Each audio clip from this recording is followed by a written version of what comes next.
गधा। कृष्णापुर नामक गांव में एक कपड़ों के व्यापारी रहता था। उसके पास एक गधा भी था।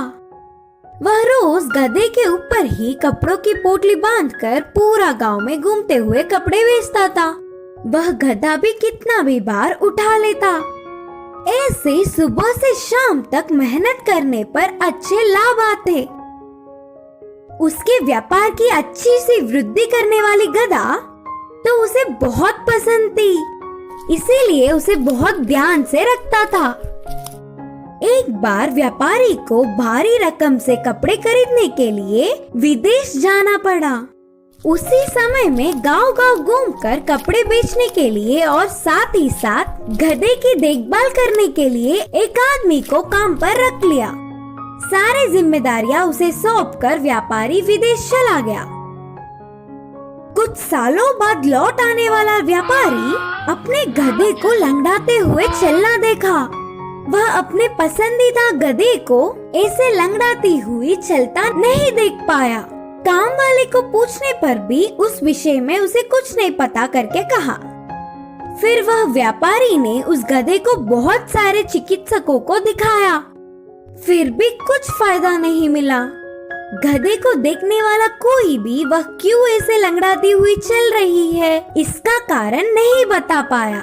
ऐसे कुछ समय बीतने के बाद उस गांव में एक साधु आया। महाज्ञानी साधु उसकी गधा क्यों लंगड़ा रही है कारण बोलेंगे करके विश्वास करके उनके पास गधे के साथ गया।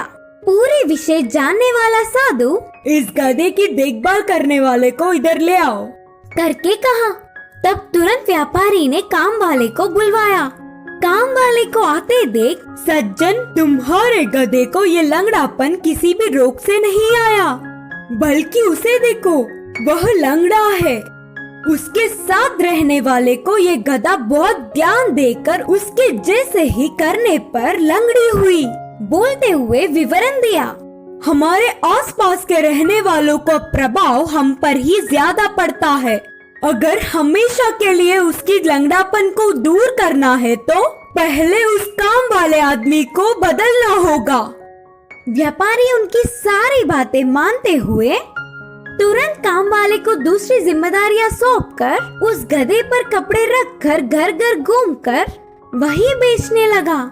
कुछ सालों बाद मालिक को देखकर गधा भी पहले जैसे ठीक से चलने लगी। इस कहानी की सीख है कि हमारे आसपास रहने वालों का प्रभाव हम पर जरूर पड़ता है।